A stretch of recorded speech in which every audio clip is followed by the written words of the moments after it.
The Columbia Workshop welcomes its friends from coast to coast to a broadcast of The Reluctant Dragon, Kenneth Graham's delightful story, adapted for workshop production by Nyla Mack.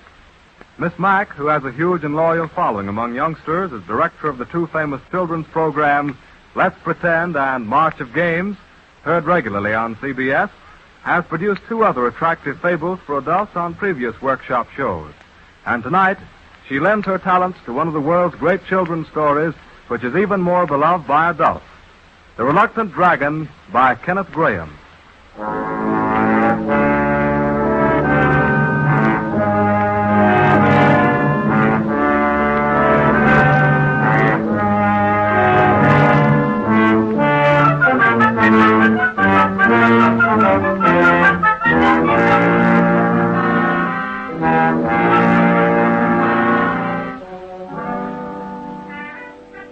Long, long ago, it might have been hundreds of years ago, in a cottage halfway between an English village and the shoulder of the Downs, a shepherd lived with his wife and their little son.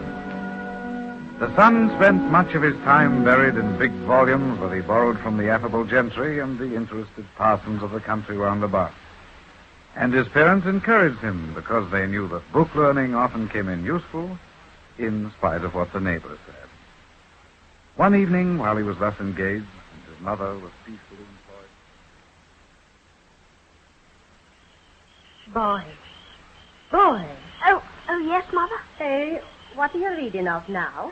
This is a fairy story, Mother. It's called The Giant with No Heart in His Body. The giant with no heart in his body. Bless me now. However did he live then? Well, you see, Mother, do try to understand. It was a kind of an enchantment. Enchantment, indeed. Now, see here, boy.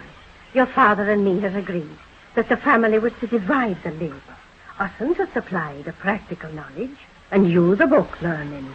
But this enchantment, fiddle tattle, well, now it seems to me that ain't neither one nor t'other. Oh, but, Mother, it is. It's most important that I know all about fairy tales, just as much as understanding the natural phenomenon of the aurora borealis. The natural phenomenon of the... Father, whatever's the matter? It's all up with me, Mariah. Aye? Never no more can I go up there on them there downs. Was it ever so? Why, Father? What's happened? Didn't ask me. Never no more, that's all. Oh, just sit yourself in that chair and tell us all about it. Yes, tell us, Father. Well, for some time past, there's been faint noises coming from that cave up on downs. Noises like heavy sighings with grunts mixed up in them. Oh, Lordy. What then, Father? Then I catch the sound sometimes of a snoring far away down. Real snoring. Yet somehow not honest snoring like you and me at nights, you know, Mariah. I know.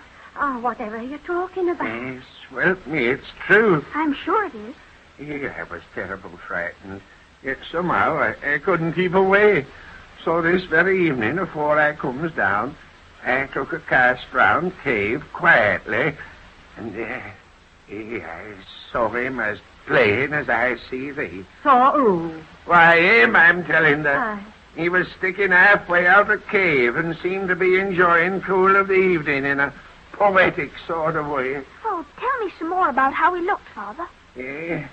Well, he were big as 4 cooked cart horses and all covered with shiny scales. Deep blue scales at the top of him, shading off to a tender sort of green below. Oh, what else, please? Well, he had his chin on paws, and I should say he was meditating about things. It's quite all right, Father. Don't worry. It's only a dragon. Oh, a dragon? Only a dragon, and what does he know about dragons? 'Cause it is, and 'cause I do know. Oh, well, what will we do? Why, tomorrow morning I'll just stroll up there and have a talk with him. Aye, well, that seems sensible, Father. As he says, dragons is his line. I tell you, I ain't used to dragons. I don't hold with them, and that's a fact. Oh, don't worry, Father. Good night. Sleep well, Mother.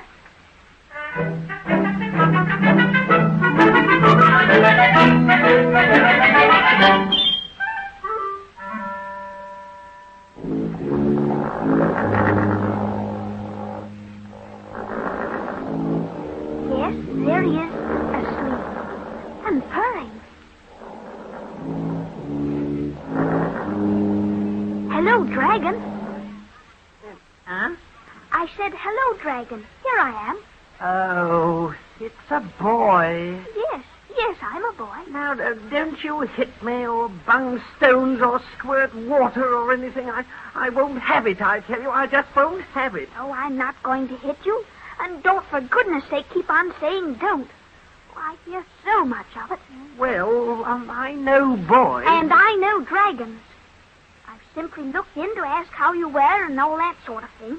But if I'm in the way, I can easily clear out. No, don't go off in a huff. Come back. Sit here on the grass and let's chat a bit. Oh, that's better. I am a little tired.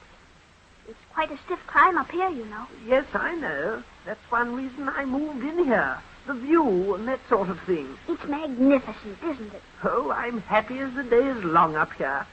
I'm a lazy beggar, you know, and I enjoy the quiet. Oh, you surprise me. I didn't think that... Oh, you people like that. I do.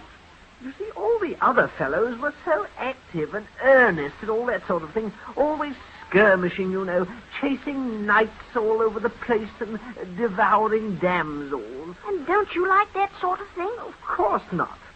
I'd like to get my meals regularly. What do you do, Dragon? Or that is, if you don't mind my asking. Oh, well, really, You're blushing, Dragon. Have I said anything rude? Oh, no, not at all. Did you ever, just for fun, try to make up poetry? Verses, you know. Oh, of course I have. And some of it's quite good. I feel sure, only, well, when I read it, somehow they just don't seem to... Exactly. They don't seem to. I'd like your candid opinion about some little things I threw off lightly. Oh, I'd be happy to read them, only, I'm afraid it'll have to be another time. Oh. It's getting late. My mother always sits up for me, you know. Oh, well, can't you come up here and dine or something with me tomorrow? Only, of course, if you've got nothing better to do. Oh, thanks awfully, but, well, you see, What is it?